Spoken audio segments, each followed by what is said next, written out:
Well, greetings. I hope that you enjoyed the last video. Welcome back to our study in Esther. Today we are talking about Esther Chapter 1. If you haven't read Esther Chapter 1, I would encourage you to pause the video now, go read the chapter, maybe read it a couple of times, and then come back. So today we talk about the first party that King Ahasuerus throws for the people of Persia. We notice, like we said last week, Esther is all about feasting and partying, and it starts out with a party. The king throws an elaborate 6-month party. He shows off all the beauty and splendor of his dominion, and this is very typical of kings, at least ancient kings. They wanted to give off the impression of opulence. They wanted to show the people that they were rich and powerful. And to do so, they would throw large, extravagant parties. So a 6-month feast where he would invite in various nobles, well, that's not unheard of. And then to end it with, punctuated by this huge bang at the end with just an absolute extravaganza, well, that would be the way that a king would show off his power. This was not simply a party. It was a time for him to consolidate his power. It was inviting in nobles and showing them that he indeed was somebody to be respected. That is what the king is trying to say. I am somebody rich and powerful. Look what I can do for myself. Look what I can give you. All of these are meant to be kind of the threads that are underlying King Ahasuerus' party. So the king comes to this party, and it is a drunken affair. The king's only rule is that there are no rules. We've heard that before quite frequently. The king is telling people the only thing that should prevent you from having whatever fun you want is, well, the limits of your imagination. He wants these people to experience Susa as the best time of their lives. Now, if we are able to match this up historically, and that's, again, a big if, but if we are able to, what we're looking at is a picture of something like King Xerxes' feast right before he invades Greece. If you're familiar with that, it's in the 480s, late 480s BC, that he invades Greece, and it's a very spectacular failure for King Xerxes. But that is something that we're kind of seeing here, is a picture of the king trying to coalesce power so that he can do something really spectacular, such as invade Greece. And the king invites everybody to the party. And while the party is at its most raucous, he calls for his queen. Now, this is just, it goes far beyond what we might expect from a leader or a married individual. This is not simply the king standing up in front of all of his guests like I might do at a certain function and calling my wife up on stage with me and saying, hey, look, everybody, I'm introducing you to my wife. No, that's not what the king is doing here. The king is in one part of the palace complex having his drunken festival, while the queen and the women are in another part of the palace having their own drunken festival. And what the king is doing is calling the queen away from her festival and showing off his power. He's showing off his ability to be in control. The most powerful woman in the kingdom still has to come when he calls. The only problem is the queen does not come. We're not told why. We're not told that she takes some moral and ethical stand, that she does not want to be drug in front of the crowd like a piece of meat. We're not told that. It is every bit as likely that Queen Vashti simply does not want or wants a bribe. It's every bit as likely that she wants something for herself if she's going to concede to the king's demand. And the king's demand is meant to show her off as a trophy. It is not something where he is trying to introduce or give her power or the spotlight. He is probably trying to make her into some sort of trophy to show off her beauty in some way. And let's be honest, this is a drunken banquet full of men, and the only people there are the men and the serving girls and boys. And they would probably have been regularly abused at some of these events. And the queen, well, she is being dragged up on stage like a common serving girl for the king's delight. And she does not like that, for whatever reason. Whether it's pride, whether it's a moral stand, she says no. And that throws a real monkey wrench into the king's ideas, the king's plans. It's a sign of disrespect. And so the King Ahasuerus, takes his 7 nobles aside and says, what do we do about this? How do we respond? And for some, who knows what reason, these nobles all come back with the idea, well, you have to discipline her, and you have to do it strictly so that every woman in the kingdom knows her place.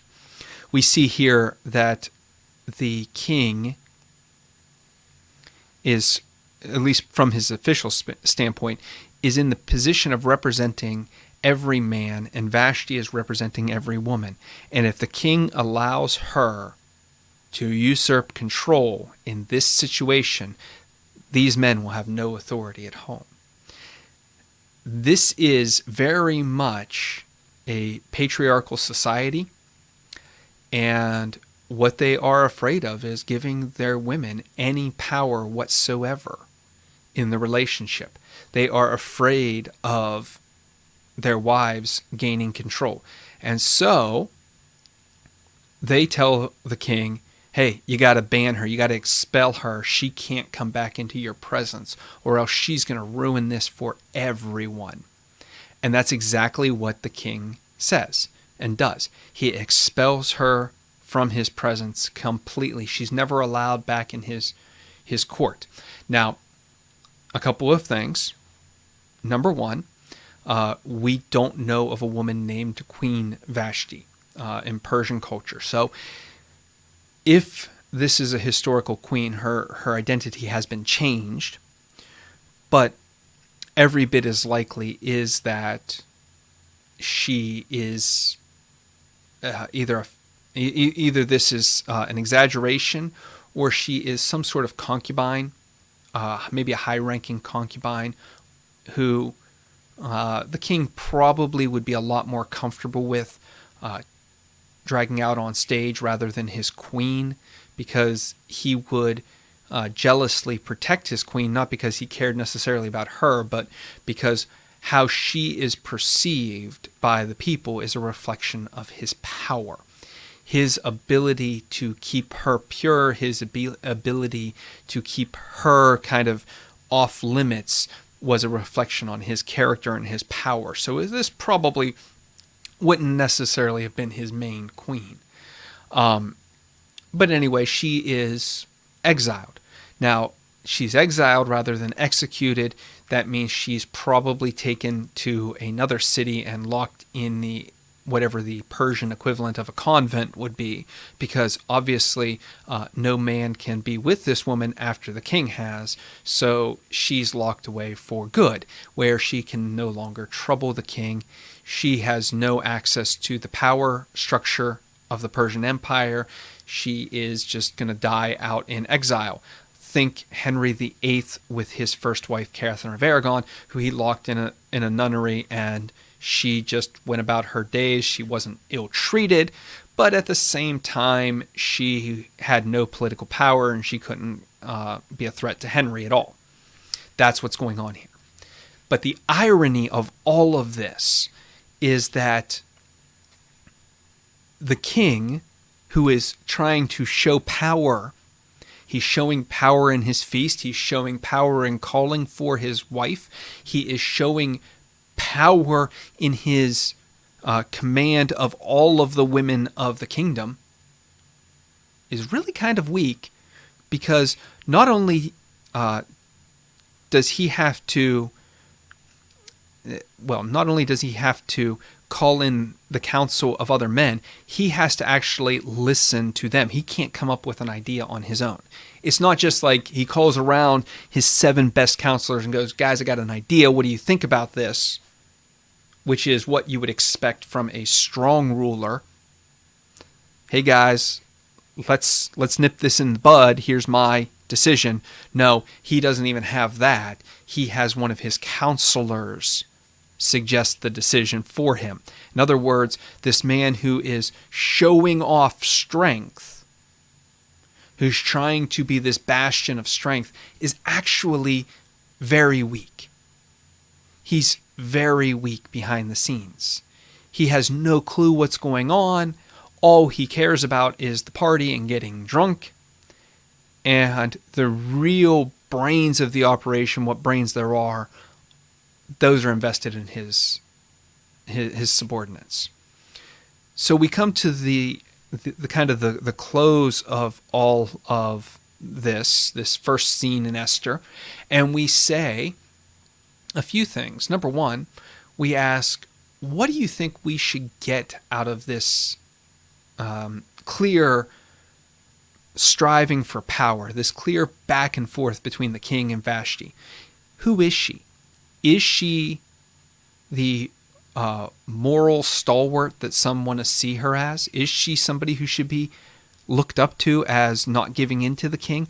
Or is she playing the game along with the king? In other words, who do you think she is? And there's no right or wrong answer on that, because we don't have enough on Vashti. More importantly is, what do you now think of the Persian court?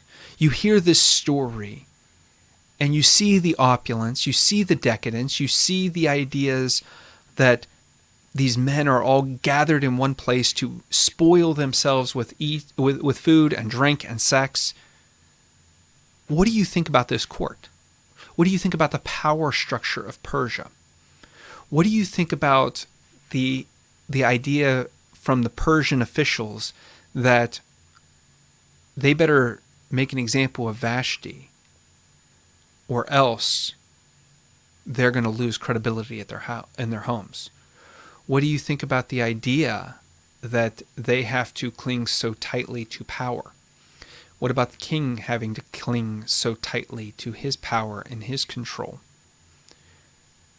Think about those kinds of questions. Ask yourself, where do these kinds of attitudes, where does this kind of party fit into what God wants the church to be?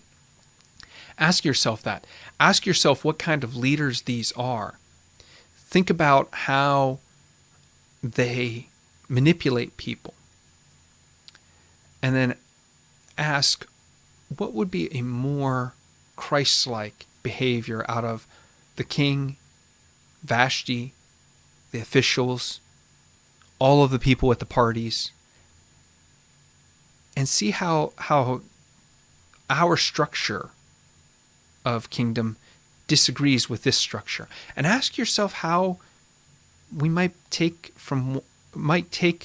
this and lead it into the structure that we want.